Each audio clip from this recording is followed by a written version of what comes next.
Là, David Adjabou, coordonnateur provincial d'Innov Action. Je ne sais pas qu'est-ce que vous pouvez conclure avec ou comme message et tout à donner aux auditeurs que nous suivent. Aujourd'hui, beaucoup de gens se laissent toujours emporter par les antivaleurs. Certes qu'ils sont là, ils peuvent payer des forfaits matin, midi, soir, mais allez-y voir ce qu'il fait avec.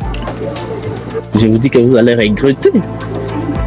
Pendant que d'autres sont là, en train de transformer ces mêmes raisons en création d'opportunités. Parce que je ne vous cache pas, beaucoup de jeunes sont devenus aujourd'hui ou gagnent leur vie aujourd'hui grâce aux réseaux sociaux. Peut-être qu'ils sont devenus influenceurs. Ils font des contenus qui ensuite leur payent. Parce que nous devons également aussi encourager des contenus qui sont à caractère éducatif. Il y a des contenus qui ne méritent pas, certes que ça peut payer, mais il y a aussi des contenus qui méritent, des contenus responsables. Et il y a également d'autres qui investissent dans le marketing digital.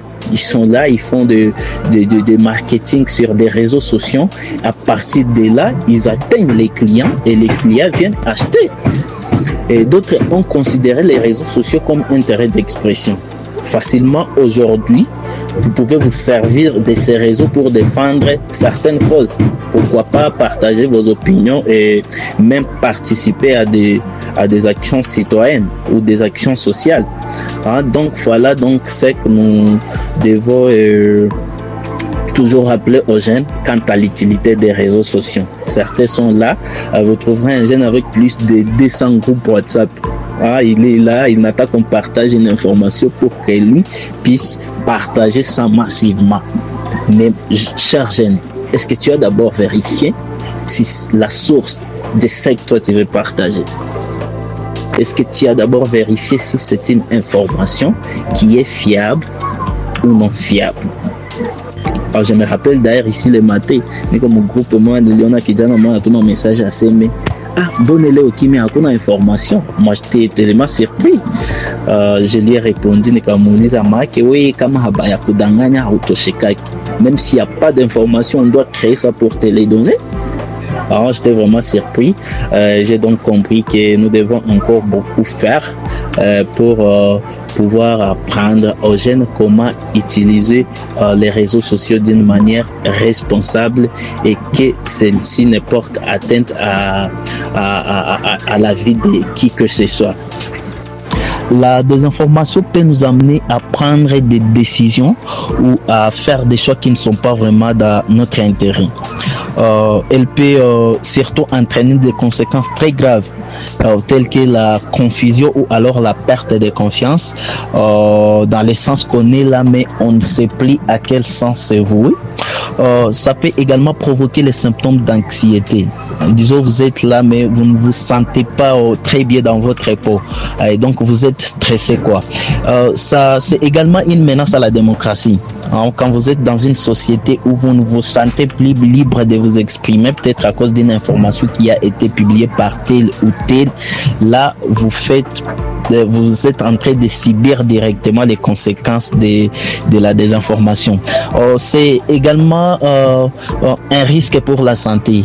C'est un risque pour la santé. Donc comme je le dis là, déjà le stress, c'est l'une des conséquences de cette désinformation ici vis-à-vis de notre organisme. Ça peut également provoquer une hausse des tensions et de la violence.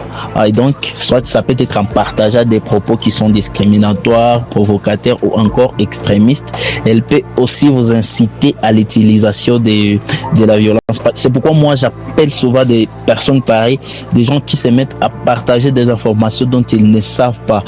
La source, moi je le sais toujours appeler de danger public. Voilà, c'est comme ça que moi je les considère, de danger public.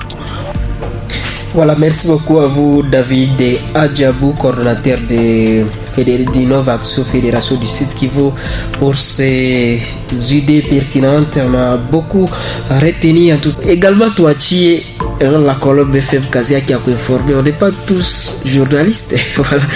C'est par cela que nous allons en tout cas clôturer cette émission débat avec comme thématique les rôles des jeunes dans la lutte contre la désinformation. Dans cette émission, on était avec Juste Chubaka, coordonnateur provincial des Recherches sans frontières en province du Sud Kivu, une organisation des jeunes et l'organisation sans but lucratif des jeunes, en tout cas qui œuvre dans certains domaines comme l'environnement et l'entrepreneuriat des jeunes également. Merci également à David Adjabou, coordonnateur provincial d'Innov Action Fédération du Sud Kivu, qui est également avec nous, une organisation de jeunes qui œuvre dans l'entrepreneuriat, l'environnement et également dans les droits humains. Merci également à Faustin Mouchagaloussa qui a assuré la mise en onde. Gabriel Achirou Chocolire, c'est mon nom, j'étais à la modération de cette émission débat. On se retrouve prochainement pour un nouveau numéro de